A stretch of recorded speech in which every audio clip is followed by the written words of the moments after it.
സ്നേഹിതരെ, സദൃശവാക്യ പഠനത്തിൽ ഇന്ന് നാം ഒരുമിച്ച് ചിന്തിക്കുന്ന വാക്യം സദൃശവാക്യങ്ങൾ 15-ാം അധ്യായം അതിൻ്റെ 5-ാം വാക്യം. ഭോഷൻ അപ്പൻ്റെ പ്രബോധനം നിരസിക്കുന്നു, ശാസനയെ കൂട്ടാക്കുന്നവനോ വിവേകിയായിത്തീരും. ഒരിക്കൽ കൂടി ആ സദൃശവാക്യം നമുക്ക് ശ്രദ്ധിക്കാം. ഭോഷൻ അപ്പൻ്റെ പ്രബോധനം നിരസിക്കുന്നു, ശാസനയെ കൂട്ടാക്കുന്നവനോ വിവേകിയായിത്തീരും. പ്രബോധനത്തിൻ്റെയും ശാസനയുടെയും പ്രത്യേകത ഇന്ന് മുതിർന്ന തലമുറയ്ക്ക് അറിയുന്നതിൽ നിന്നും വളരെ വ്യത്യസ്തമായി പുതുതലമുറ മനസ്സിലാക്കുന്ന ഒരു പശ്ചാത്തലത്തിലാണ് നാം ഈ സദൃശവാക്യം വായിക്കുന്നത്. അപ്പൻ്റെ, മാതാപിതാക്കളുടെ പ്രബോധനം അത് ജീവിതത്തിൻ്റെ അവിഭാജ്യ ഘടകമായിരുന്ന ഒരു കാലഘട്ടമുണ്ടായിരുന്നു. മുതിർന്നവരുടെ, ഗുരുക്കന്മാരുടെ, മാതാപിതാക്കളുടെ ശാസനം ജീവിതത്തിൻ്റെ നന്മയ്ക്കായി എന്ന് വിശ്വസിച്ചിരുന്ന ഒരു തലമുറയുണ്ടായിരുന്നു. അതിൽ നിന്നും വളരെ വ്യത്യസ്തമായി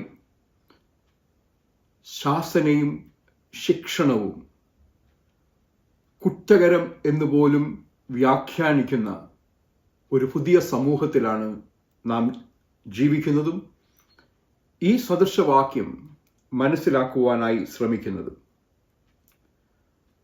പ്രബോധനത്തോടുള്ള, ശാസനയോടുള്ള രണ്ട് തരത്തിലുള്ള പ്രതികരണത്തെക്കുറിച്ചും സദൃശവാക്യത്തിലെ ജ്ഞാനി ഓർമ്മപ്പെടുത്തുന്നു. ചിലർ പ്രബോധനങ്ങളെ നിരസിക്കുന്നു. ആ പ്രതികരണം ഭോഷത്വമാണ്. ചിലരാകട്ടെ പ്രബോധനങ്ങളെ, ശാസനയെ കൂട്ടാക്കുന്നു. അത് വിവേകമാണ്. എന്താണ് അപ്പൻ്റെ പ്രബോധനത്തിൻ്റെ അഥവാ മാതാപിതാക്കളുടെ പ്രബോധനത്തിൻ്റെ പ്രത്യേകത? ജീവിത അനുഭവത്തിൻ്റെ വെളിച്ചത്തിൽ, സ്നേഹത്തിൽ, വാത്സല്യത്തിൽ ചാലിച്ചതാണ് അപ്പൻ്റെ പ്രബോധനം. മക്കളുടെ നന്മ മാത്രം കാക്ഷിക്കുന്ന ഒരനുഭവം. അവർ നന്മയിൽ വളരണം എന്ന് ആഗ്രഹിക്കുന്ന ഒരനുഭവം. അതാണ് അപ്പൻ്റെ പ്രബോധനത്തിൻ്റെ പ്രത്യേകതകളിലൊന്ന്. അത് കരുതലിൽ ചാലിച്ചെടുത്തതാണ്. കരുതലിൻ്റെ ഒരു സംരക്ഷണ കവചം മക്കളുടെ ചുറ്റും ഒരുക്കുവാനായി പ്രബോധനങ്ങളിലൂടെ, ശാസനയിലൂടെ അപ്പൻ ശ്രമിക്കുന്നു. അത് അനുഭവ സമ്പത്തിൽ ചാലിച്ചതാണ്. അവർ നടന്നു വന്ന ഒരു വഴിയുണ്ട്, അവർ കടന്നുപോയ ഒരു പാതയുണ്ട്. ജീവിത അനുഭവങ്ങളിൽ നിന്ന്, നടന്നു വന്ന വഴികളിൽ നിന്ന്, കടന്നുപോയ പാതകളിൽ നിന്ന് അവർ പഠിച്ച പാഠങ്ങൾ, ആ പാഠങ്ങൾ പുതുതലമുറകൾക്ക് പങ്കുവെച്ചു കൊടുക്കുമ്പോൾ ഇന്നലകളിൽ അവർക്ക് പറ്റിയ അബദ്ധങ്ങൾ മക്കളുടെ തലമുറയ്ക്ക് പറ്റരുത് എന്ന ബോധ്യത്തിൽ ചാലിച്ചതാണ് അപ്പൻ്റെ ഉപദേശം, അപ്പൻ്റെ പ്രബോധനം. ഭോഷത്വവും വിവേകവും സദൃശവാക്യത്തിൽ ഉടനീളം നാം കാണുന്ന യാഥാർത്ഥ്യങ്ങളാണ്. പച്ചയായ ജീവിത സത്യങ്ങളോട് ഭോഷൻ പ്രതികരിക്കുന്ന രീതിയും വിവേകി പ്രതികരിക്കുന്ന രീതിയും വ്യത്യസ്തമാണ്. ഭോഷന്റെ ഡംഭഭാവം ഉപദേശം സ്വീകരിപ്പാൻ തടസ്സമായി മാറുമ്പോൾ വിവേകിയുടെ സൗമ്യഭാവം, താഴ്മ, വിനയം ശാസനയെ അംഗീകരിക്കുവാൻ, സ്വീകരിക്കുവാൻ, തിരുത്തുവാൻ അവനെ സഹായിക്കുന്നു. വിനയം നന്മയിലേക്കും വളർച്ചയിലേക്കും വഴിവെക്കുന്ന ഒന്നാണ്.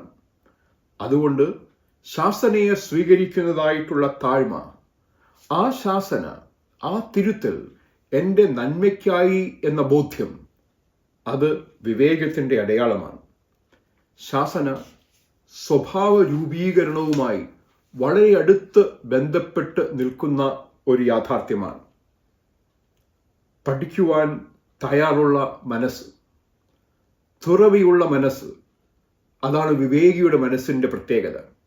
ശാസനയെ ഉൾക്കൊള്ളുന്ന, ശാസനയെ സ്വീകരിക്കുന്ന, ശാസനയെ ചേർത്തണയ്ക്കുന്ന, ശാസനയെ അംഗീകരിക്കുന്ന മനസ്സിൻ്റെ പ്രത്യേകത.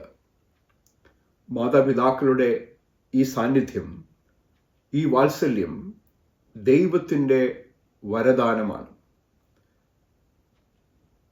യാഥാർത്ഥ്യം എത്ര കണ്ട് ഉണ്ട് എന്നതിനെക്കുറിച്ച് നമുക്ക് ചോദ്യങ്ങൾ ഉയർത്താമെങ്കിലും ദൈവത്തിന് ഒരേ സമയം എല്ലാ ജീവിതങ്ങളിലും ഇടപെടുവാനുള്ള പ്രായോഗികമായ മാർഗമായിരുന്നു അപ്പന്മാരെ സൃഷ്ടിച്ചത് എന്ന് പറയാറുണ്ട്, അമ്മമാരെ സൃഷ്ടിച്ചത് എന്ന് പറയാറുണ്ട്.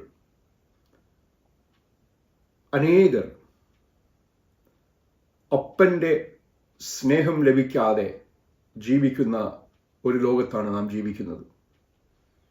അവരുടേതല്ലാത്ത കാരണങ്ങളാൽ അപ്പന്മാർ തങ്ങളിൽ നിന്നും പറിച്ചെടുക്കപ്പെട്ട പശ്ചാത്തലത്തിലാണ് അനേകർ ഇന്ന് നമുക്ക് ചുറ്റുമുള്ളത്.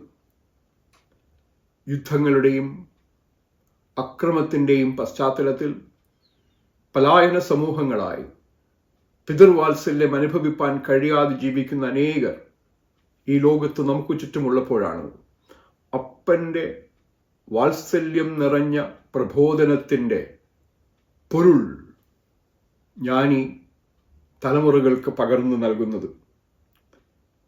നിരസിക്കലിൻ്റെ അനന്തരഫലങ്ങളെക്കുറിച്ചുള്ള ഒരു സൂചനയും അവിടെ നമുക്ക് ലഭിക്കുകയാണ്. എല്ലാ പ്രവൃത്തിക്കും അതിൻ്റേതായിട്ടുള്ള അനന്തരഫലങ്ങളുണ്ട്, അതിൻ്റേതായിട്ടുള്ള പരിണിത ഫലങ്ങളുമുണ്ട്. ശാസനയെ നിരസിക്കുമ്പോഴും ഉൾക്കൊള്ളാതിരിക്കുമ്പോഴും പ്രബോധനത്തെ നേരെ മുഖം തിരിക്കുമ്പോഴും ഒരുപക്ഷെ അതിനും അനന്തരഫലങ്ങളുണ്ട്.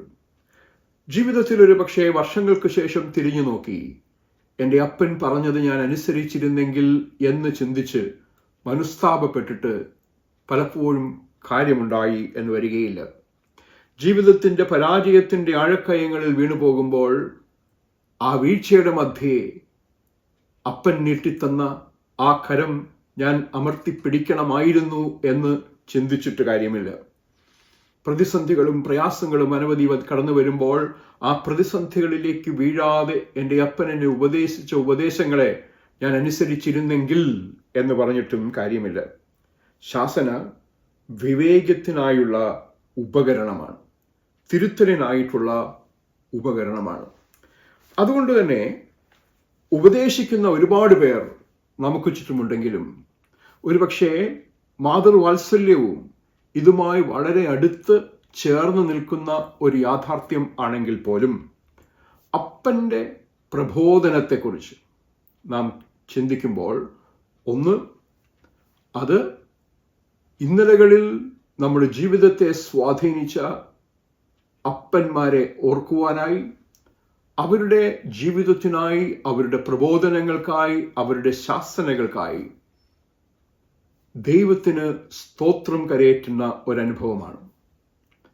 അപ്പന്മാരോടുള്ള നമ്മുടെ ഉത്തരവാദിത്വങ്ങളെ ഓർമ്മപ്പെടുത്തുന്നതോടൊപ്പം തന്നെ ഭാവിയിൽ അപ്പന്മാരാകേണ്ടവർ, പ്രബോധിപ്പിക്കുവാൻ കഴിയുന്നവർ, ശാസിക്കുവാൻ കഴിയുന്നവർ ആയിരിക്കണമെന്നും അപ്പന്മാരുടെ പ്രബോധനം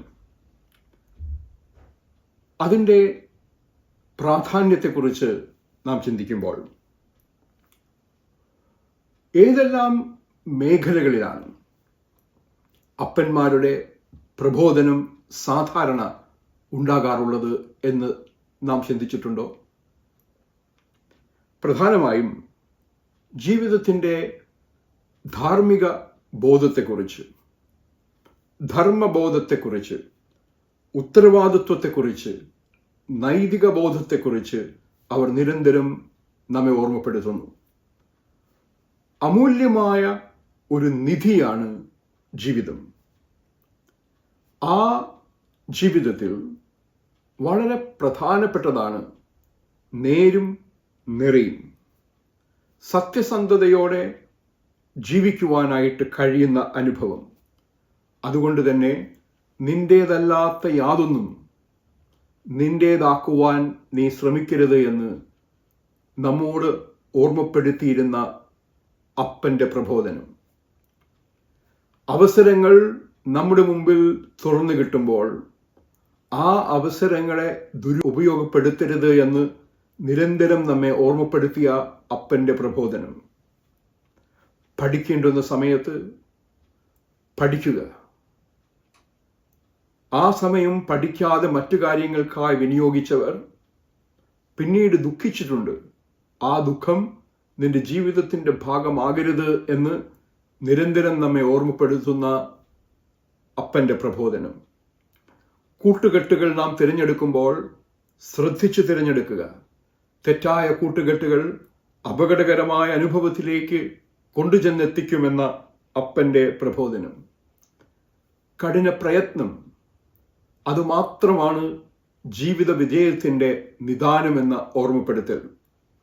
കുറുക്കു വഴികളിലൂടെ ഒരിക്കലും ഔന്നത്യത്തിൽ എത്തുവാൻ നമുക്കാകില്ല. അഥവാ എത്തുകയാണെങ്കിൽ അത് താൽക്കാലികം മാത്രമാണ്. അപരന്റെ കണ്ണുനീര് ഒരിക്കലും നിന്റെ സ്വാർത്ഥ വളർച്ചയ്ക്ക് കാരണമായി തീരരുത്. മറ്റുള്ളവരോട് ഇടപെടുമ്പോൾ പരസ്പര ബഹുമാനത്തോടെ ഇടപെടാൻ നിനക്കാകണം. സ്നേഹത്തോടെ ഇടപെടുവാൻ നിനക്കാകണം. വിനയത്തോടെ ഇടപെടുവാൻ നിനക്കാകണം. ഉയർന്നവനെന്നും താഴ്ന്നവനെന്നും എന്നുള്ള വേർതിരിവുകളില്ലാതെ മനുഷ്യരെ എല്ലാവരെയും ഒരുപോലെ മനുഷ്യരായി കാണുവാൻ നിനക്കാകണം. ഒരുപക്ഷെ പരിമിതികൾ ഉള്ളവർ നമുക്ക് ചുറ്റുമുണ്ടായേക്കാം. ആ പരിമിതരെ പ്രത്യേകം കരുതുവാനുള്ള മനസ്സ് നിനക്കുണ്ടാകണം. ശരിയായ തീരുമാനങ്ങൾ എടുക്കുവാൻ, വിവേകമുള്ള തീരുമാനങ്ങൾ എടുക്കുവാൻ എന്നും ദൈവാശ്രയത്തോടെ, വിശ്വാസത്തോടെ, ആത്മീയതയിൽ അടിസ്ഥിതമായ ഒരു ജീവിതം ജീവിപ്പാൻ നിനക്കാകണം. അപ്പൻ്റെ പ്രബോധനം എന്ന വാക്ക് നാം ചിന്തിക്കുമ്പോൾ നമ്മുടെ അപ്പന്മാർ നമ്മോട് പറഞ്ഞിട്ടുള്ള എത്രയെത്ര ചിത്രങ്ങളാണ്, ചിന്തകളാണ് നമ്മുടെ ഓർമ്മയിലേക്ക് കടന്നു വരുന്നത്. പരാജയങ്ങൾ അതിജീവിക്കുവാനുള്ള മാർഗദീപമായി മാറുന്ന അപ്പൻ്റെ വാക്കുകൾ. ഒരുപക്ഷെ ഒരു നദിയുടെ മനോഹരമായ പ്രവാഹത്തിൽ ഒരു വലിയ പാറക്കല്ല് തടസ്സമായി നിന്നാൽ ആ നദി പ്രതികരിക്കുന്നത് എങ്ങനെയെന്ന് നമ്മോട് ചോദിച്ച നമ്മുടെ അപ്പന്മാർ. വഴിമാറി ഒഴുകുവാൻ, പുതുവഴികൾ തേടുവാൻ തയ്യാറുള്ള നദി.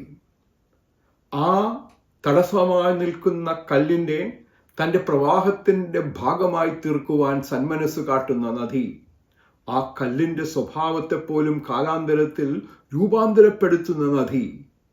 അപ്പന്മാർ പറഞ്ഞു തന്ന തതുല്യമായ എത്രയോ രൂപകങ്ങൾ, പ്രതീകങ്ങൾ നമ്മുടെ മനസ്സിൽ ഇന്നും ജീവിക്കുന്നു.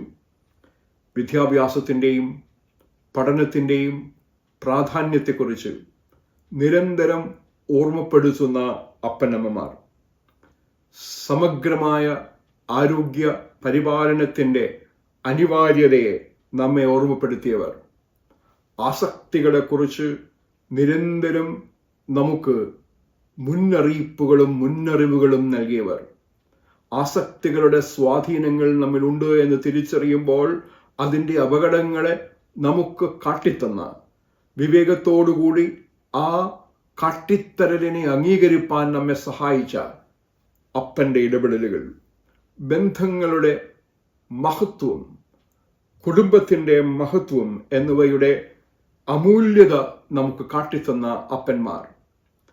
അപ്പൻ ഞങ്ങളുടെ ജീവിതത്തിൽ ചെയ്ത ഏറ്റവും വലിയ ദാനം അമ്മയെ സ്നേഹിച്ചതാണ്, സ്നേഹം എന്തെന്ന് കാട്ടിത്തന്നതാണ് എന്ന് സാക്ഷിക്കുന്ന അനുഭവങ്ങൾ നമുക്കുണ്ടാകാം.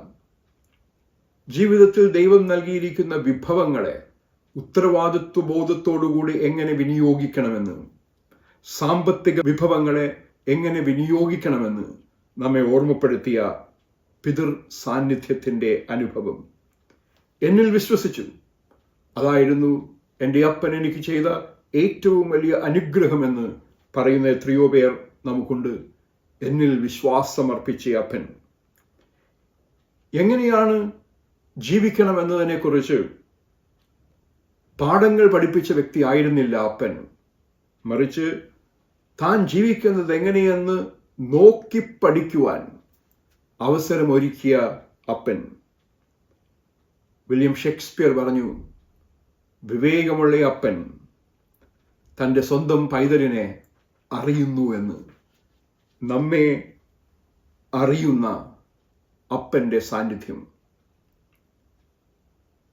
ഒരു നിമിഷം അപ്പൻ്റെ പ്രബോധനത്തെ, അപ്പൻ്റെ ശാസനയെ സ്വീകരിക്കുന്നതിനെക്കുറിച്ചും തിരസ്കരിക്കുന്നതിനെക്കുറിച്ചും നാം കരുതുമ്പോൾ നമ്മുടെ മനസ്സിൽ ഓടിയെത്തുന്ന എത്രയോ ചിത്രങ്ങൾ. അപ്പൻ്റെ കരങ്ങൾ, ചേർത്തണച്ച കരങ്ങൾ, കാവലായി മാറിയ കരങ്ങൾ, കരുതലായി മാറിയ കരങ്ങൾ, അധ്വാനിച്ച് നമ്മെ കരുതിയ കരങ്ങൾ, അപ്പൻ്റെ വിധങ്ങൾ, അപ്പൻ്റെ വഴികൾ, നമുക്ക് വഴിവിളക്കായി മാറിയ, നമ്മുടെ ജീവിതത്തിന് വെളിച്ചം വീശിയ അപ്പൻ്റെ വഴികൾ, അപ്പൻ്റെ മൊഴികൾ, ജീവദായകമായ മൊഴികൾ, ഇരുളിനെ നമുക്ക് കാട്ടിത്തന്ന, പ്രകാശത്തിലേക്ക് നമ്മെ വഴി നടത്തിയ മൊഴികൾ, അപ്പൻ ജീവിച്ചു കാട്ടിത്തന്ന മാതൃക, നമുക്കായി ചൊരിഞ്ഞ സ്നേഹവും വാത്സല്യവും, നമ്മിൽ അർപ്പിച്ച വിശ്വാസം, ദൈവവിശ്വാസത്തിൻ്റെ മാതൃക നമുക്ക് കാട്ടിത്തന്ന അനുഭവം. അപ്പൻ സമ്പർക്കക്ഷമത എന്തെന്ന്, ബന്ധങ്ങൾ എങ്ങനെയായിരിക്കണമെന്ന്, നീതിബോധത്തെക്കുറിച്ച് പ്രചോദനമേകിയ കഠിനാധ്വാനത്തിൻ്റെ അനുഭവങ്ങൾ. അപ്പൻ ഒരു വാക്കല്ല, ഒരു അനുഭവമാണ്. ഈ സാഹചര്യത്തിലാണ് അപ്പൻ്റെ സ്നേഹപരിപാലനം ലഭിക്കാത്തവരെക്കുറിച്ച് നാം ഓർക്കേണ്ടത്. ആ നഷ്ടം നികത്തുവാനുള്ള മറ്റുള്ളവരുടെ ഉത്തരവാദിത്വത്തെക്കുറിച്ച് നാം ഓർക്കേണ്ട തരുണത്തിലാണ് പിതൃത്വത്തിനായി ഒരുങ്ങുന്നവർ എത്ര ഉത്തരവാദിത്വ ബോധത്തോടുകൂടി ആ ഉത്തരവാദിത്വം ഏറ്റെടുക്കണമെന്ന് നാം ഓർമ്മിപ്പിക്കപ്പെടുന്നത്. എന്താണ് പ്രബോധനം? എന്താണ് ശാസന? അപ്പൻ്റെ പ്രബോധനത്തെക്കുറിച്ച് നാം ചിന്തിക്കുമ്പോൾ, ആ പ്രബോധനം നിരസിക്കുന്ന അനുഭവത്തെക്കുറിച്ച് നാം ചിന്തിക്കുമ്പോൾ, മൂ സാവർ എന്ന എബ്രായ പദമാണ് സദൃശവാക്യത്തിൽ ഉപയോഗിച്ചിരിക്കുന്ന പദം. അതിന് നിർദ്ദേശങ്ങൾ എന്നർത്ഥമുണ്ട്, പകർന്നു നൽകുന്ന പാഠങ്ങൾ എന്നർത്ഥമുണ്ട്, ശിക്ഷണം എന്നർത്ഥമുണ്ട്, ഉപദേശം എന്നർത്ഥമുണ്ട്. അതേ വാക്കിന് തന്നെ തിരുത്തലുകൾ എന്നും അർത്ഥമുണ്ട്. ആ വാക്കിന് ശുദ്ധീകരണം, തെറ്റുതിരുത്തൽ, കഴുകി വെടിപ്പാക്കൽ എന്നർത്ഥമുണ്ട്. അതിന് ശാസനയെന്ന്, ശിക്ഷണമെന്നും അർത്ഥമുണ്ട്.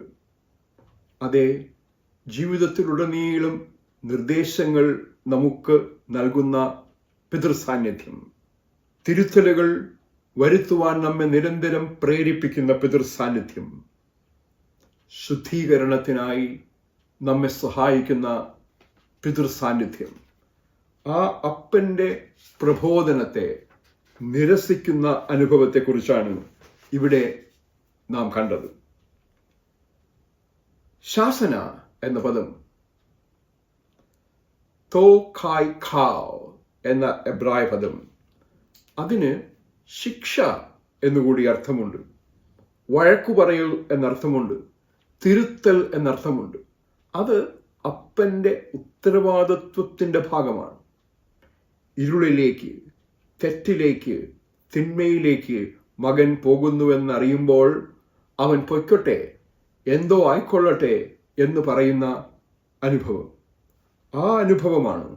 അങ്ങനെയല്ല, ആ തെറ്റിൽ നിന്ന് എൻ്റെ മകൻ കരകയറേണ്ടത് അനിവാര്യമാണ് എന്ന തിരിച്ചറിവോടുകൂടി സ്നേഹസാന്ദ്രമായി അരികിലെത്തുന്ന, സ്നേഹസാന്ദ്രമായി ഇടപെടുന്ന അപ്പൻ്റെ ഇടപെടലിൻ്റെ ആഴങ്ങളാണ് അവിടെ നമുക്ക് കാണുവാനായിട്ട് കഴിയുന്നത്.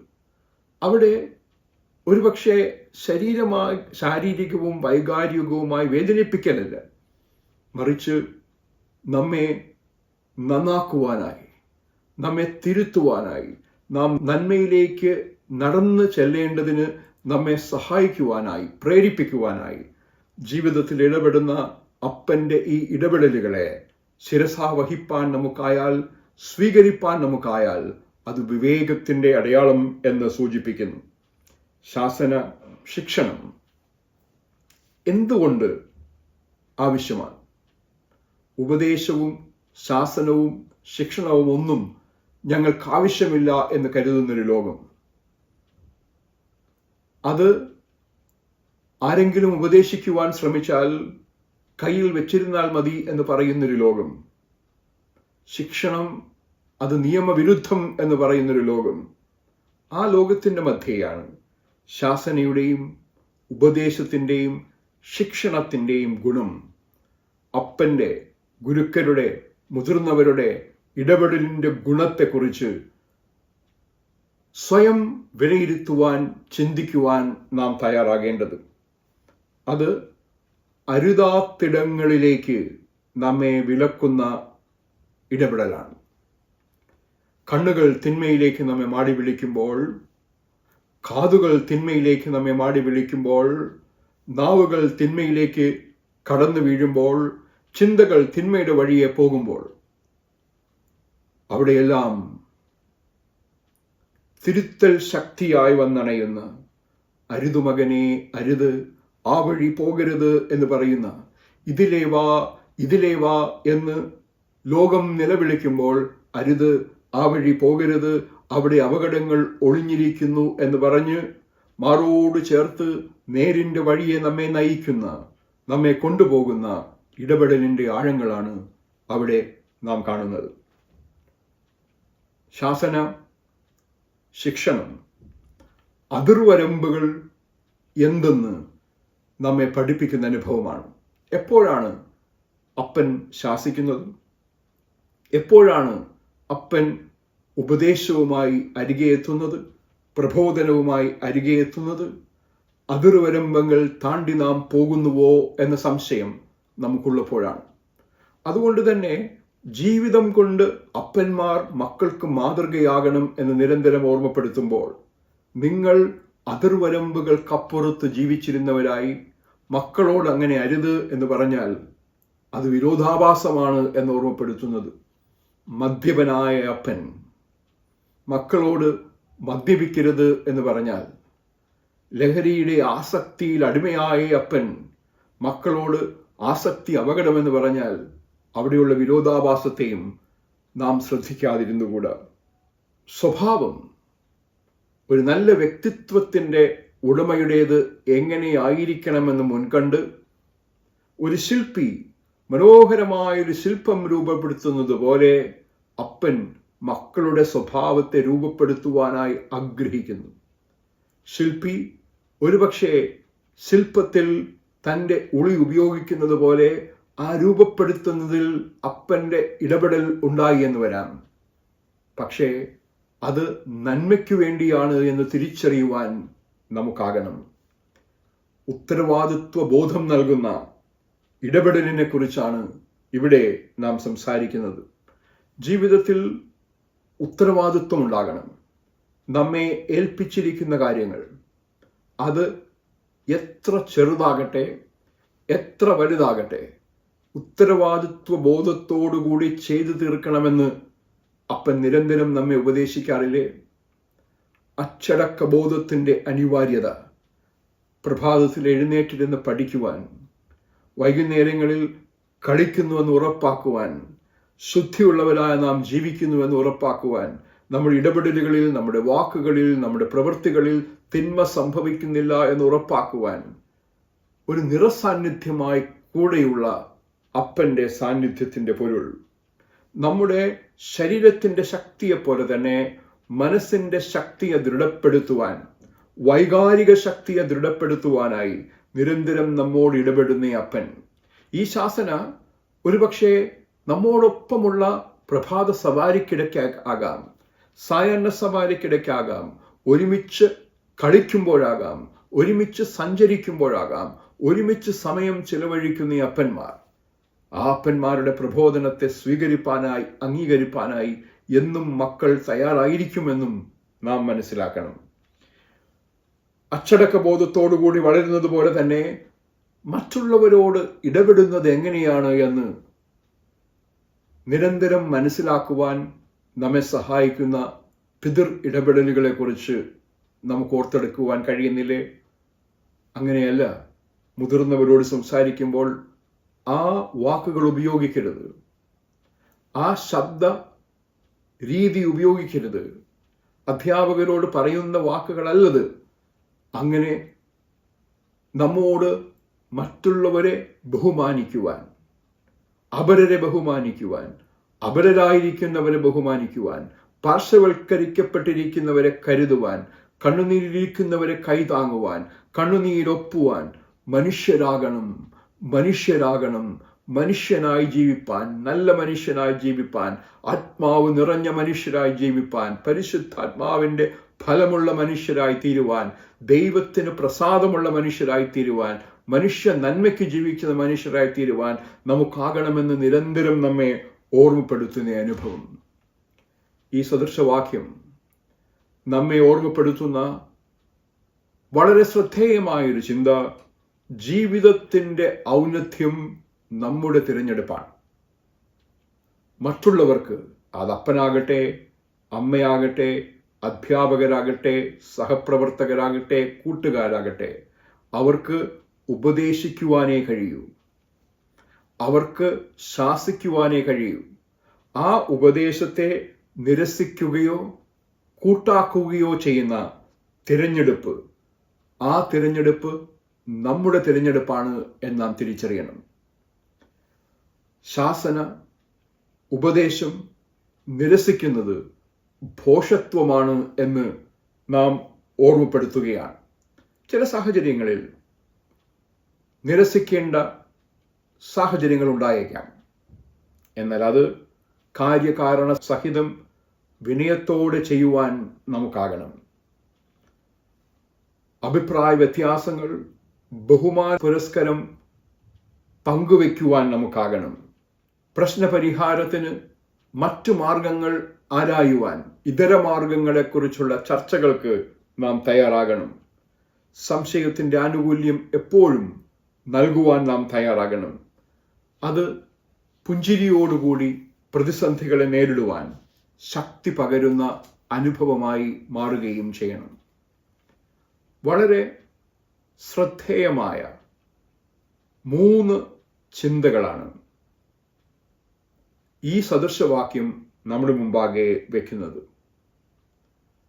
അത് ഭോഷത്വവും വിവേകവും നമ്മുടെ മുമ്പിൽ 2 വഴികളായി തിരിയുമ്പോൾ ഇതിലേത് വഴിയിലൂടെ സഞ്ചരിക്കണം എന്ന തിരഞ്ഞെടുപ്പ് നമ്മുടേതാണ്. ഭോഷത്വത്തിൻ്റെ വഴിയിൽ ഒടുവിൽ നഷ്ടമാണ്, നാശമാണ്.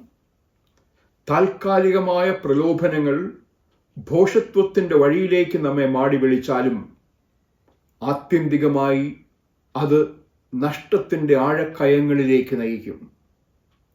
മറിച്ച് വിവേകത്തിൻ്റെ വഴി ഇടുക്കമുള്ളത് എന്ന് നാം കരുതിയാലും ആ വഴിയിൽ കരുതിയിരിക്കുന്ന ദൈവിക അനുഗ്രഹങ്ങൾ നിസ്സീമമാണ്. അതുകൊണ്ട് ഭോഷത്വവും വിവേകവും നിങ്ങളുടെ മുമ്പിലുള്ള 2 വഴികളാകുമ്പോൾ ആ വഴികളിൽ ശരിയായതിനെ തിരഞ്ഞെടുക്കുവാൻ നിങ്ങൾക്കാകണം. അതിന് നിങ്ങളെ സഹായിക്കുന്നതാണ് അപ്പൻ്റെ പ്രബോധനം, ശാസനം. അതിശക്തമായ 2 വാക്കുകൾ. അപ്പൻ എന്ന് നമ്മുടെ മനസ്സിലേക്ക് കടന്നു വരുമ്പോൾ സ്നേഹസാന്ദ്രമായ പ്രബോധനങ്ങളും വാത്സല്യസാന്ദ്രമായ ശാസനയും നമ്മുടെ മനസ്സിലേക്ക് ഓടിയെത്തുന്ന 2 സമഗ്ര ചിത്രങ്ങളാണ്. അപ്പൻ്റെ ഉത്തരവാദിത്വം മക്കളെ കരുതുക, മക്കളെ സ്നേഹിക്കുക, മക്കളെ വളർത്തുക എന്നത് തന്നെയാണ്.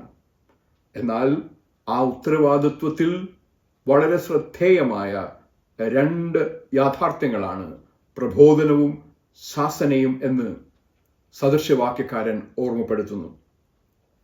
മൂന്നാമത്, നമ്മുടെ മുന്നിൽ പ്രബോധനവും ശാസനയും ഉണ്ടാകുമ്പോൾ 2 തരത്തിലുള്ള പ്രതികരണങ്ങൾ സാധ്യമാണ് എന്ന് വ്യക്തമായി ഓർമ്മപ്പെടുത്തുകയാണ്.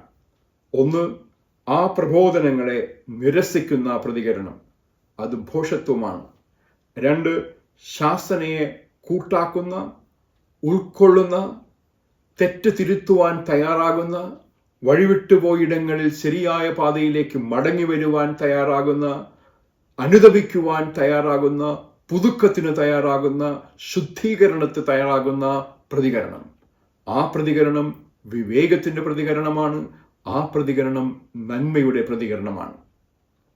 അപ്പൻ എന്ന വലിയ ദാനത്തിനായി ദൈവത്തിന് നന്ദി കരയറ്റുന്നതോടൊപ്പം തന്നെ